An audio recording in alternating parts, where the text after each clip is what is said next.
Welcome, everyone, to the C-Suite Sales and Marketing Perspectives podcast. I'm Steve McDonald, your host. Today, we have a very, very rare opportunity to talk to what I will call a serial entrepreneur, but Bryan Burdick here, who is the president and co-founder of ClearGov. But you've got a long history of being an entrepreneur and being very successful as an entrepreneur. And I'm gonna let you tell some of those stories as we get started here, but literally scale ups from 1 to 20 million in ARR multiple times over, names that we've heard of. I'll let you again get into all of that. But your success actually started at 11 years old as a salesperson, winning 7th overall in a national competition. I'm gonna let you explain all of that. But that's going to be the setup for how do we scale businesses, right? How do we scale our startups? And you've done it so many times. So I'm going to turn it over to you to explain a little bit more of your background and what I was talking about there. Well, it sounds great, and I appreciate you having me on here, Steve. Since you brought up the sales contest, the quick background of that is I kind of grew up in an entrepreneurial environment. My father was a serial entrepreneur. And specifically, at the time, he had owned a Computerland franchise in the Kansas City area. Apple Computer had a national sales contest, and my dad entered me into the contest. I was 11 years old, and we were selling. This was back when we were selling the Apple II. This was pre-Macintosh. Wow. And there were about 1,200 entrants nationally, and the top 20 won a trip to Hawaii. And I really wanted to go to Hawaii, so I finished 7th and took my dad to Hawaii. And I think, more importantly, I learned a ton working with my father. He was a brilliant entrepreneur, mostly focused in the retail space. But I learned a lot about, what it takes to run a business and grow a business. He went from, he and I in the first store to a $35 million a year retail business. And this was back in the late 70s, early 80s. I think that's helped me throughout my career. I think the more, relevant, recent, adventures, have been, my time initially at, ZoomInfo. So I came into ZoomInfo in 2006, started, there as the company's COO, president, and we grew the company from, they were doing about 6-7 million a year in revenue.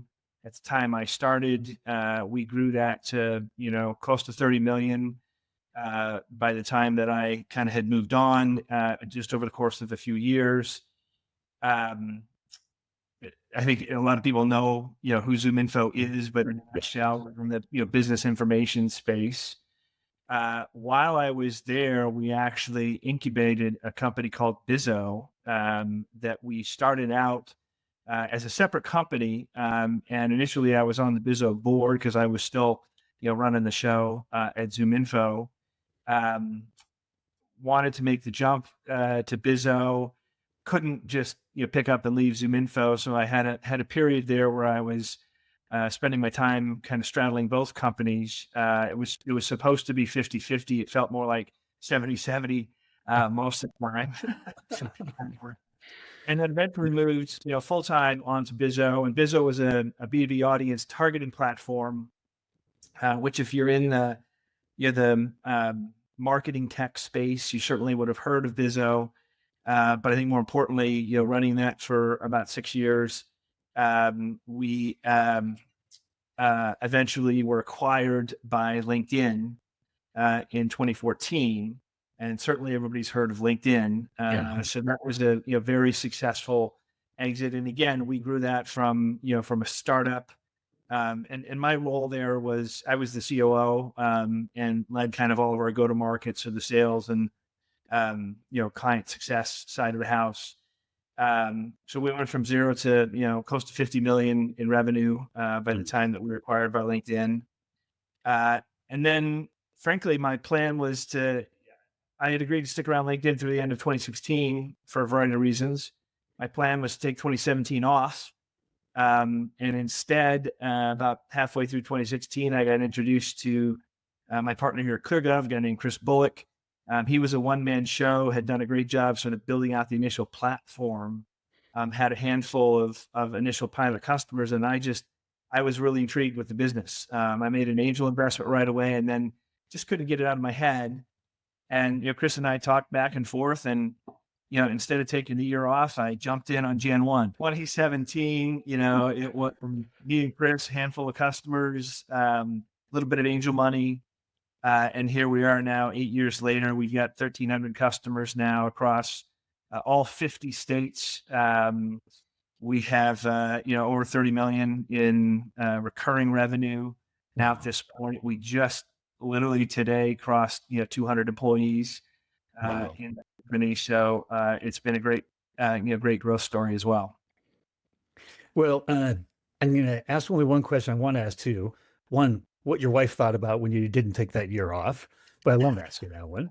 And the other one was, what did your dad pay you? It's like seventh, salesperson in the country for Apple there. What was he paying you? He was paying me minimum wage. I guess I was getting room and board too. So That's true. That's true. There were some other perks in that job. It pays for my college education, so I think it all kind of equaled out in the end. All right. Well, that I get. So here's what I'd love to do. I'd love to start right in and I love the stories that you told there. Obviously, you're a very successful serial entrepreneur.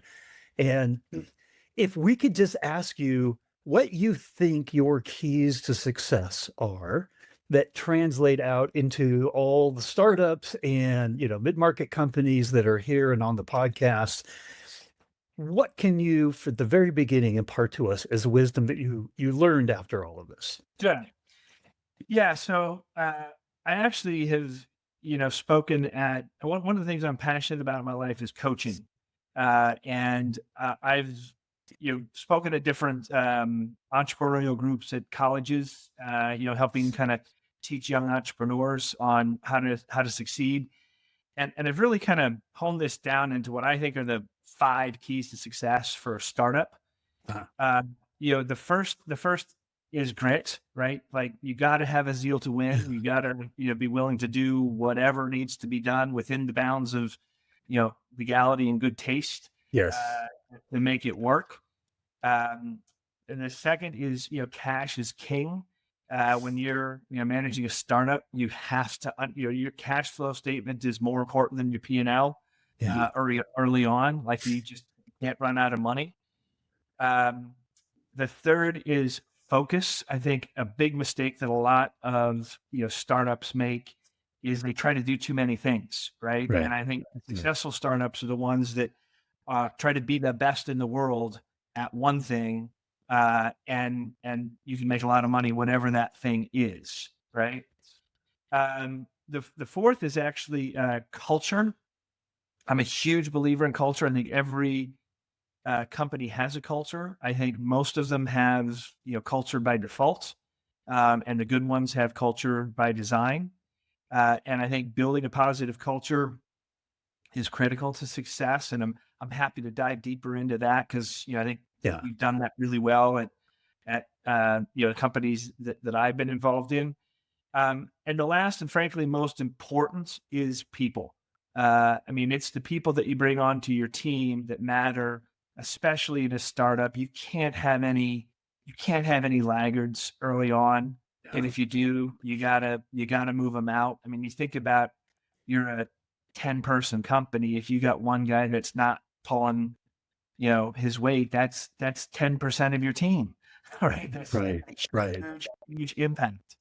And so getting the right people on the bus is, kind of the number one. If you get the right people on the bus, they'll be able to, make sure all of those other critical success factors are managed effectively. I want to call out one of the 5 there. All 5 are really critical.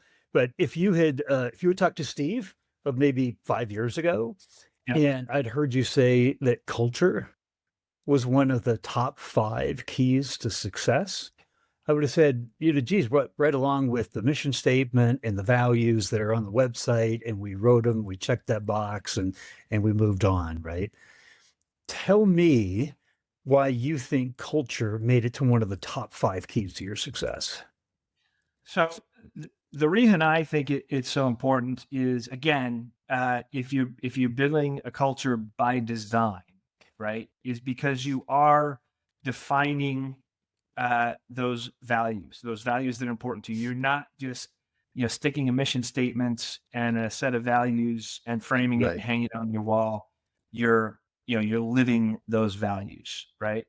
And so, for example, here at ClearGov, some of our core values are be clear, right? It's right in our name, and that's partly our product. Our initial product was a transparency product for local governments, but it's also about being clear with each other, being transparent with each other, letting everybody in the organization understand what's going on, what's important, what are the keys to our business success, and that clarity has gotten everybody on the same page with what the key objectives are. I think another one is a real important one that we have is be positive. I have seen time and time again that a positive attitude, a positive company culture, it gets everybody working together. And if you've got somebody who's negative, who's poisonous to the organization at any level, right? It doesn't, I mean, certainly at the leadership level, but at any level, if you've got, poison pill in the organization, in my opinion, you got to get them out, right? Yeah. I mean, life was too short. I don't want to work with assholes anyway. Right. Right. And you give them a chance to mend their ways. You let them know, listen, you can't act that way here. But if they can't fix it, and I've rarely seen an asshole become not an asshole. It can happen. But if they can't fix it, they can't be there. Right? Another big one for us is be fierce. And Steve, I don't know if you've read, there's a book called Fierce Conversations. It's a wonderful book. And it's really about having kind of real conversations with people. In other words, it's not when we need to fix a problem that's happening in the organization, and startups invariably have problems. We need to have a conversation about how to fix that problem. It's not a conversation about who's to blame or, why did we end up in this situation? It's about, hey, we need to fix this. And so at ClearGov, we actually had everybody in the company read this book. We give it to them when they join. And it's become a part of our vernacular so that, if I sit down with somebody and say, hey, Dana, I need to have a fierce conversation with you. Immediately, Dana knows, oh, there's a problem that needs solving and Bryan needs my help to work on it. Yeah. Right. Yeah. And, she doesn't get defensive. She doesn't, get worried about, this fierce conversation that we're about to have. I just think those things are critical, to success. Can I add to that in a wonderful way? I run an HR podcast as well. And we have had on this podcast and that podcast tremendous experts. Gentlemen, I didn't even know you could get a PhD in HR, but he got it. And as part of his thesis, he proved that a company culture translates into a better acquisition of higher quality talent, better retention of higher quality talent, more engaged employees, more engaged customers, and increase in revenue. So he actually, connected all the dots that we all go nod and say yes, yes, yes, but we know it because we feel it and we've seen it, right? He actually proved it out. Yeah, I couldn't agree more. I think that the power of our culture here at ClearGov is so strong that people want to work here. People love working here. We actually do an engagement study every 6 months. We use a platform called Culture Amp, and there's about 20 different categories that we are measured and then compared against our peer group. And ClearGov not only exceeds the peer group overall from an engagement perspective, but we are above the peer group in every single category, in all 20 for 20 categories. Wow. And people recognize that, right? And they say things. we have our all hands meeting coming up here in a few weeks, and I reach out every year to people that have been here long enough, and ask them to fill in the blank. Being a clear governor means, and just I give you a few, that I just got back today. Being a clear governor means being better, serving the public good while enhancing schools and civics. Means you give and receive the benefit of the doubt. We all want to be better, and we know, and we guide our coworkers and customers to get there. It means you may hear "I love you" on stand up, right? I mean, those are the kind of things that driving a positive, culture enables in your employees, and just it creates this incredible, teamwork. So it's interesting. I've started asking CROs what they think the impact of culture is on their business. So obviously you have bottom line responsibility. They're being held to a quota, right? They have like very short term, very, very definitive goals they've got to achieve. And I've had two combinations of CRO, CMO teams from the same company on. Last one had grown over the last 5 years from, I think they were 15 million in ARR to 100 million, and they're on track to be 250 million in the next couple of years. Where They both groups said that I believe our company culture is responsible for more than 50% of our success. Wow. Yeah. And one said, I think it's more like 70 or 80%. And he said, Yeah. He said, this is like the CRO. He said, hey, in the last 5 years, I've had 3 people voluntarily leave my team. Right. And it was because different walks in life, different stages, things happened, right? But people wanted to stay. And then people that we want to bring into the family, they talk to people in the family, and they get a completely different sense what it's like to work here, and it attracts. It's like a magnet, he said, to attract and retain really good people. That's what VCs and that's what private equity firms, they invest first in the team, second in the idea. Yeah. Right. 100%. So 100%. that's what I've been taking away from. I love that you put culture in your top 5 for success. Yeah. I haven't done, a scientific study of the percentage impact, but anecdotally, I 100% agree. Right. And you talk about that employee retention. I mean, we're in the same boat. We've had over the last, 8 years. I mean, since really we've been around, we've had like a handful, maybe 4 or 5 employees ever who have left the company that we, we're really sorry to see them leave. Right. Right. And it was all due to things that, had nothing to do with ClearGov. Right. I mean, you're taking care of sick family members and that kind of stuff that comes up in life that it happens. We prioritize. And you talked about the CRO, a combination doing this. I mean, knock on wood, I've literally never, I mean, in 6-7 years, I've not had a salesperson leave that we didn't, want to leave. Right. Right. So a performer, right? Right. We've now the single sales performer in the last 6-7 years, and culture is a big part of it. I love also that you call your people clear governors, right? Like I picked that up when you were reading that, right? Here's one clear governor. I'm like, wow, what a great way to say I'm a part of this team, right? So, At Bizzo, we called them Bizonians. So. I didn't want to know what they were called in ZoomInfo. So. Yeah, right. Well, so here's what I'd like to do. I'd like to this idea of scaling, and companies with that same CMO CRO combination, they said, hey, we are fundamentally the same but different company every year, because as we scale, who we are, what we offer, who we're offering it to changes quite dramatically.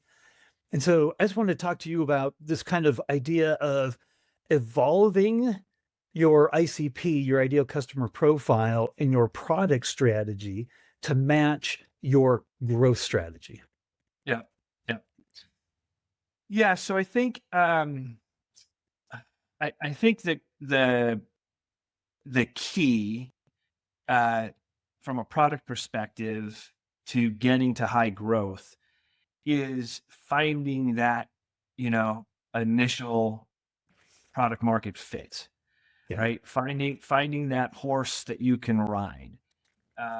And I think that if you are, fundamentally changing that on a regular basis early on, Yeah. you're probably headed for trouble. Yeah. Okay. I think if you're tweaking that early on until you find kind of the combination or the formula that really resonates with the market, and then build around that, that's what works, right? So Yeah. In ClearGov's case, we started out with a transparency solution, hence ClearGov, because we were helping local governments be clear. And I would say that our transparency product, while it's still an active, product and used by a lot of our customers, it was not um, a must-have product for our customers, but it was more than a nice to have. It was kind Yeah. of what I call a should have. Like if you're running a local government, the only way things happen in local government is if you got the support of the people behind you, and the only way you get that support is if you are clear and transparent with what you're doing. Yeah. Uh, Yeah. it's a little bit like, you should go to the gym regularly, right? And you should eat Right. healthily. And there's Right. nobody holding a gun to your head and saying that you have to do that, right? Right. But what those conversations, because we were talking, it was primarily around financial transparency. And so that has got us into a lot of conversations with local governments and their finance directors. And one of the things that my partner in particular, is really, really good at is understanding our customers' pain, right? Yeah. And the more we talked to them about their finances, the more we heard, just building our budget every year is a pain in the butt. We're still Yeah. doing it in Excel. We send out, 15 versions of the Excel spreadsheets to all the department heads. Somebody makes one little error in there and it screws up the whole Yeah. worksheet. It takes Yeah. me 3 weeks to figure it out. There's got to be a better way. And that led to the development of our second product, which we called operational budgeting. And when we got to talking to them, and so that was more successful than transparency. But now Yeah. we're talking to them about budgeting. And the next big pain point was building their budget book, right? Which is in local govs is this 300 to 400 page PDF that, Oh, again, yes. really, Oh, really tedious to build. And it's sent as a PDF. It's put up online, but it's not really a digital experience. And again, talking to them, we said we think we can flip that on its head, create a digital budget book. Think of it as more of a website version of your budget. And that was the product that like checked all the boxes, right? yeah. It was, even though it was our third product, it is our flagship now. We've sold close to 1,400 accounts on that. Wow. We knew we were onto a pretty good thing when in the first month we started pre-selling it. And in the first week we closed a dozen deals. And Wow. that's before the product even existed, right? And the reason I give you that story is because now we've sort of built out around that digital budget book, that digital experience, and added components to what we call the budget cycle management process, right? So we're focused on that finance director, and so we've added capital budgeting, we've added personnel budgeting, we've added strategic planning, and we are about to add. We're launching at the beginning of next year a financial reporting.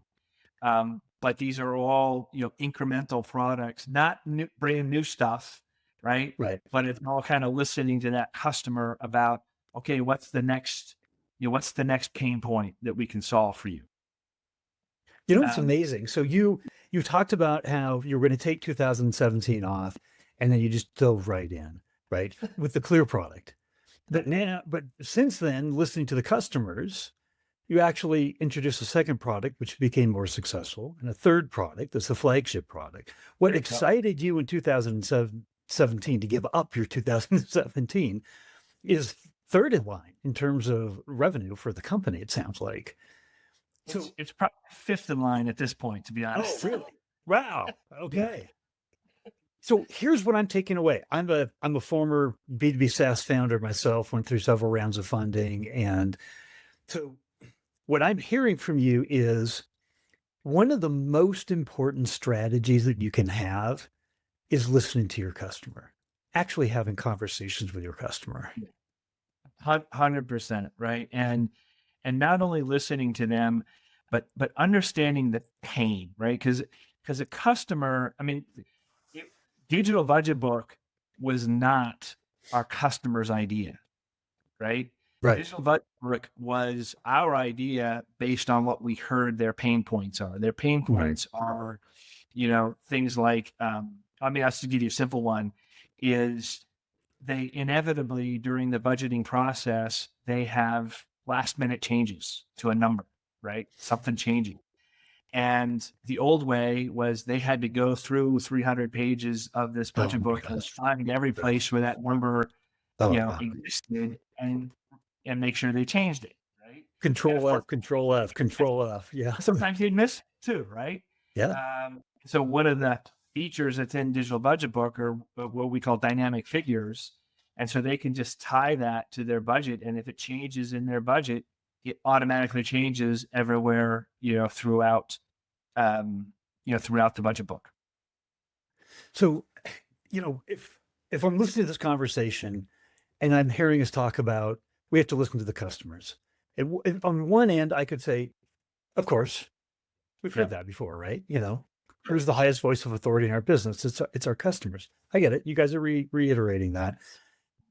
What I'd like to ask you is how much you should be reiterating that. Like on a scale of 1 to 10, if truly doing a deep dive on a regular basis with your customers, if that is, how important is that to the company, the overall long-term success and vitality of the company? 1, it's not important at all. 10, it is vital. It is vital to our overall growth and success. Where would you put that and why? I would put that right up there as a 9 or a 10. And the reason why is, kind of going back to what I think the 5 keys to success are. One of them is focus, right? Oh, And yes. so, Mhm. as an organization, I mean, we're actually pretty good as an organization in terms of rolling out new products every year. But we can't roll out 50 new products a year. I mean, and you'd be stupid to try. Yeah. You'd be spending so much money, you wouldn't be able to, afford that. So if we're only going to roll out, let's say, one new product a year, it's got to be the right one, right? Yeah. If we make a mistake on a new product, again, as a small company, we've lost a whole year. We've lost a whole year of, potential cross sell. We've lost a whole year of, opportunity costs of what we could have been spending our time on instead. And I think the only way that you get those products right and make sure that you are doing the kind of biggest bang for the buck is by listening to your customers. Well, I think it's vitally important because otherwise you just focus yourselves. You're not doing what the customer actually needs, and that leads down a dark and lonely road. So I have to tell you something. I've got a little timer monitor over here on the side, and I glanced at it thinking, oh, we're probably 13, 14 minutes into the podcast. We're almost a half an hour in. And you're like, oh, wow, that went by quick. So I've got one final question for you. Okay. And that is, out of everything that we've talked about, and maybe what we even haven't talked about yet, if you wanted the audience to have one takeaway about how to scale their business, like what's the most important aspects of what you've learned as a serial entrepreneur, what's the one thing that you really want us to take away? So I think from a scale perspective, I would say it's probably something that we haven't really talked about yet, right? I mean, you need to have that good product fit to get you going right? Yeah. On growth. If you don't have that, you're not going to have a growing company to begin with. I think people are absolutely critical. Like having the right people on the bus is absolutely critical. But from a pure scale perspective, um, you have to think about, how do you make what you do, what you do right, what you do successfully? How do you make that repeatable? And repeatable not only from a customer to customer to customer perspective, but with employees as well, right? I've Mm. got, 1-star sales person, let's say, in my organization. How do I get the rest of my salespeople Uh, doing the same thing that he or she is doing that's working? Client success, we've got a method for onboarding a client that gets them fully onboarded, fully adopted to our product, which drives, usage and renewals and that sort of thing. How do we do that, repetitively with all 1,300 clients? right.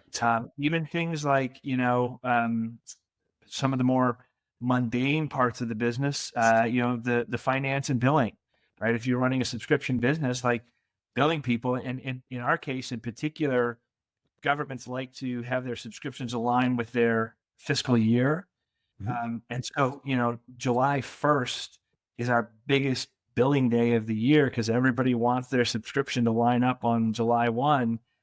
We're billing 900 out of our 1,300 customers on that day, Oh, right? geez. And you've Yeah. got, a system and a process that makes that, doable, right? Right. And I think too many entrepreneurs think that process is a 4-letter word, because when you're first starting out, like you're doing everything. Yeah. Yeah. And the only way you can scale is if you get other people to do what they're supposed to do on a regular, consistent basis as the company gets bigger. I love that. What just made me think is there's nuggets of gold that are working all throughout your organization. How do you make that work better? How do you translate that? How do you expand that? Right. We all have Right. successes in our business, even if we're not where we want to be. But there are things that are working well that how do we repeat those? How do we expand and scale those? Now scale our business. I love them. That's what process really is all about, is scaling those successful Right. activities on a repetitive basis. Well, I got to tell you, Brian, I know there's going to be questions that people have. Would it be appropriate that I gave out maybe a link to your LinkedIn profile that people could reach out to you if they had questions? Sure, I'd be happy to do that. And like I said, coaching's a passion for mine, so happy to help out however I can. Well, thank you for coming on and just sharing your entrepreneurial secrets. I have a feeling there's a fierce entrepreneur book in your future or something like that. So I just appreciate you coming on and spending the time with us today. My pleasure, and thanks for having me, Steve. Really appreciate it.